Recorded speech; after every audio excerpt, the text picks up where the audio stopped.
হাসপাতালে বাড়ছে ডেঙ্গু আক্রান্তের সংখ্যা। এ নিয়ে আরো খবর জানাতে নারায়ণগঞ্জ থেকে আমাদের সঙ্গে যুক্ত হচ্ছেন সহকর্মী আহসান সাদিক। আহসান, ডেঙ্গু পরিস্থিতি এবং হাসপাতালগুলোর চিত্র কেমন দেখছেন আমাদের জানাবেন।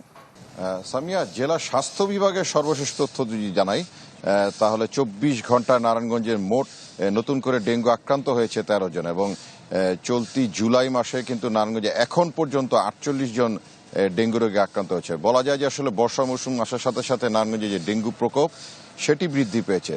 তো হাসপাতালের চিকিৎসা অবস্থা যদি জানাই তাহলে নারায়ণগঞ্জে যে অন্যতম যে দুটি হাসপাতাল রয়েছে এবং সেই সাথে যে থানার স্বাস্থ্য কমপ্লেক্সগুলি আছে সেখানে কিন্তু আসলে ডেঙ্গু ওয়ার্ড করা হয়েছে আলাদা এবং ওয়ার্ড ভিত্তিতে কিন্তু চিকিৎসা দেওয়া হয়েছে। তো সাধারণ রোগীদের কিছুটা অভিযোগ রয়েছে চিকিৎসার ব্যাপারে।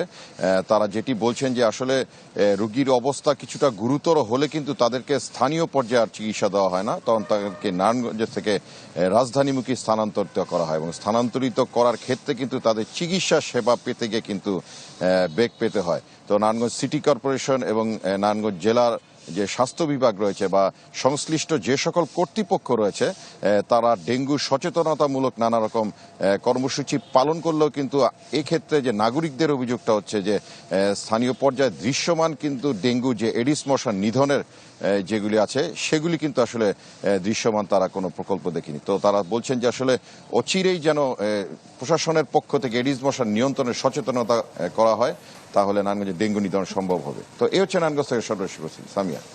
আহসান সাদিক, আপনাকে ধন্যবাদ।